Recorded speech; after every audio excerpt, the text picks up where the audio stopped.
दिल्ली शराब घोटाला मामले में मास्टरमाइंड अरविंद केजरीवाल पर ईडी का शिकंजा कस गया है। ईडी ने केजरीवाल को 2 नवंबर को हाजिर होने को कहा है। ईडी अरविंद केजरीवाल से अब यह पूछेगी कि मनीष सिसोदिया के द्वारा वसूला गया 338 करोड़ रुपया कहां खाया और खपाया गया, क्योंकि सुप्रीम कोर्ट ये कह चुकी है कि 338 करोड़ रुपए के मनी ट्रेल की बात साबित हो रही है। इसके बाद से ही आम आदमी पार्टी में खलबली मची हुई है और बीजेपी हमलावर है।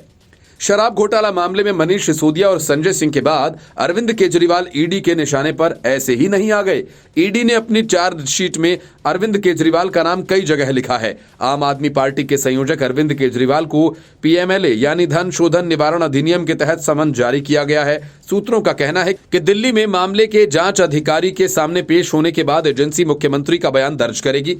दिल्ली के मुख्यमंत्री अरविंद केजरीवाल को ऐसे वक्त में ईडी ने पूछताछ के लिए बुलाया है। जब सुप्रीम कोर्ट ने मनीष सिसोदिया को जमानत देने से इनकार कर दिया, उसके ठीक बाद ईडी ने अरविंद केजरीवाल को समन जारी कर दिया। इसके पहले अरविंद केजरीवाल से सीबीआई पूछताछ कर चुकी है।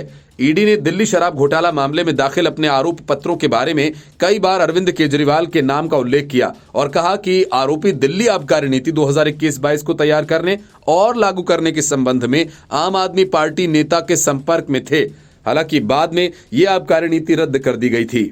सूत्रों के मुताबिक मामले में इस महीने की शुरुआत में गिरफ्तार किए गए आम आदमी पार्टी के सांसद संजय सिंह से पूछताछ के आधार पर कुछ नए खुलासे हुए हैं।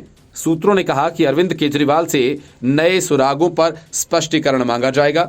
यही वजह है कि उन्हें पूछताछ के लिए बुलाया गया। इससे पहले 16 अप्रैल को आम आदमी पार्टी के राष्ट्रीय संयोजक केजरीवाल से सीबीआई यानी केंद्रीय जांच ब्यूरो ने मामले में 9 घंटे से अधिक समय तक पूछताछ की थी। दिल्ली शराब घोटाला केस से जुड़े मनी लॉन्ड्रिंग मामले में आम आदमी पार्टी के 2 दिग्गज नेता मनीष सिसोदिया और संजय सिंह अभी सलाखों के पीछे हैं।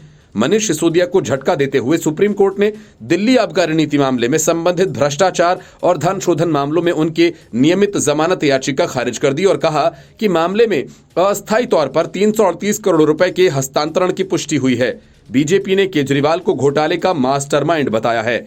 इसे लेकर आप नेता और दिल्ली के मंत्री सौरभ भारद्वाज ने कहा कि दिल्ली के मुख्यमंत्री को प्रवर्तन निदेशालय के नोटिस से यह साफ है कि बीजेपी के नेतृत्व वाली केंद्र सरकार का एकमात्र उद्देश्य आम आदमी पार्टी को खत्म करना है। सौरभ भारद्वाज ने आरोप लगाते हुए कहा कि इसके लिए वे केजरीवाल को फर्जी मामलों में फंसाने, जेल भेजने और आम आदमी पार्टी को खत्म करने में कोई कोर कसर नहीं छोड़ रहे। आतिशी ने अपने कैबिनेट सहयोगी भारद्वाज के सामने विचार व्यक्त किए और कहा कि बीजेपी आम आदमी पार्टी से डरी हुई है। आतिशी ने आरोप लगाया कि वे मुफ्त बिजली, अच्छे स्कूल्स और मोहल्ला क्लिनिक से डरते हैं।